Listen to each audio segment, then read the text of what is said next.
En ce mercredi matin 7 février, bon mercredi matin à vous tous. Heureuse de vous retrouver, à partager la parole du jour dans Jésus nous parle aujourd'hui. Jésus est toujours à l'œuvre, nourrissant, guérissant, relevant, apaisant, etc. Il fait route avec nous tous les jours jusqu'à la fin du monde. C'est très rassurant. Au nom du Père et du Fils et du Saint-Esprit. Amen.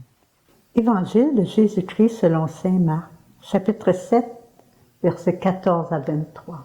Gloire à toi, Seigneur. Honneur et gloire à toi, Seigneur, Jésus, source d'amour, toi le chemin de vie, le roi de la paix, Jésus, Jésus, Jésus. En ce temps-là, appelant de nouveau la foule, Jésus lui disait: Écoutez-moi tous et comprenez bien. Rien de ce qui est extérieur à l'homme et qui entre en lui ne peut le rendre impur. Mais ce qui sort de l'homme, voilà ce qui rend l'homme impur. Quand il eut quitté la foule pour entrer dans la maison, ses disciples l'interrogeaient sur cette parabole. Alors il leur dit: Êtes-vous donc sans intelligence, vous aussi? Ne comprenez-vous pas que tout ce qui entre dans l'homme, venant du dehors, ne peut pas le rendre impur, parce que cela n'entre pas dans son cœur, mais dans son ventre, pour être éliminé. C'est ainsi que Jésus déclarait purs tous les aliments. Il leur dit encore: Ce qui sort de l'homme, c'est cela qui le rend impur, car c'est du dedans, du cœur de l'homme, que sortent les pensées perverses, inconduite, vol, meurtre, adultère, cupidité, méchanceté, fraude, débauche, envie, diffamation, orgueil et démesure. Tout ce mal vient du dedans et rend l'homme impur. Parole du Seigneur, nous rendons grâce à Dieu.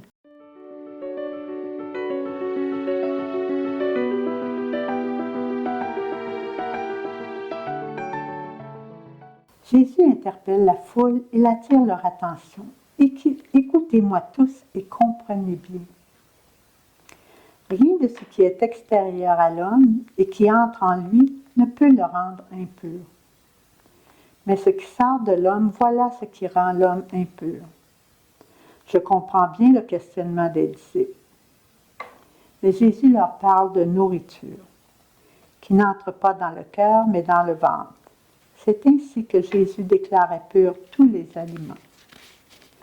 Mon humble compréhension est qu'il nous a donné les moyens pour que ces aliments soient purs. Il les bénissait. Nous aussi avons le privilège de bénir nos repas simplement. Un exemple: Seigneur, je te demande de bénir ce repas, de donner à manger à ceux qui n'en ont pas. Amen. Et le signe de croix au nom du Père. Deuxièmement, bénis ce repas, Seigneur, et donne-nous la nourriture et la joie d'être ensemble, rassemblés autour de la table. Amen. Un troisième exemple: merci, Seigneur, pour la nourriture que tu nous donnes, la générosité et l'amour qui se vit autour du repas. Amen. C'est tout simple, mais d'une très grande importance. On peut aussi lui demander de nous donner la maîtrise pour ne pas faire d'abus de gourmandise. Il leur dit encore: ce qui sort de l'homme, c'est cela qui le rend impur, car c'est du dedans de l'homme que sortent des pensées perverses. Inconduite, vol, meurtre, adultère, cupidité, méchanceté, fraude, débauche, envie, diffamation, orgueil et démesure, colère. On reconnaît bien les péchés capitaux. Je trouvais que la méditation du prion nous donnait une bonne référence. Nous sommes responsables des mots qui sortent de notre bouche, mais aussi de ce que nous choisissons d'écouter à la radio, à la télévision, au cinéma, sur Internet. Et j'ajoute ce que nous lisons aussi, ce que nous entendons. Ne négligez pas le poids des mots, Ils ajoutent « et de notre regard » et attention à notre interprétation. Restons vigilants et prudents pour vivre avec et comme Jésus. Demandons-lui la sagesse. Redisons le psaume 36, 37 entre parenthèses. Dirige ton chemin vers le Seigneur, fais-lui confiance, et lui agira. Donne-moi, Seigneur, la sagesse qui vient d'auprès de toi.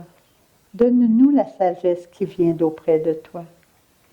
Nous avons besoin de toi, Seigneur Jésus, pour vivre comme de vrais témoins de ton amour, de ton agir au cœur de nos vies.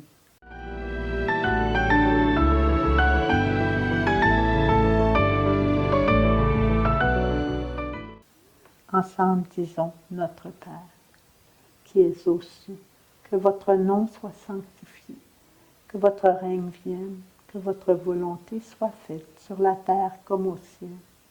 Donne-nous aujourd'hui notre pain de ce jour. Pardonne-nous nos offenses, comme nous pardonnons à ceux qui nous ont offensés. Et ne nous laisse pas entrer en tentation, mais délivre-nous du mal. Car c'est à toi qu'appartient le règne, la puissance et la gloire, pour les siècles des siècles. Amen. Et demandons-lui ensemble de nous bénir. Au nom du Père, du Fils et du Saint-Esprit. Amen. Merci et à la prochaine. Au revoir.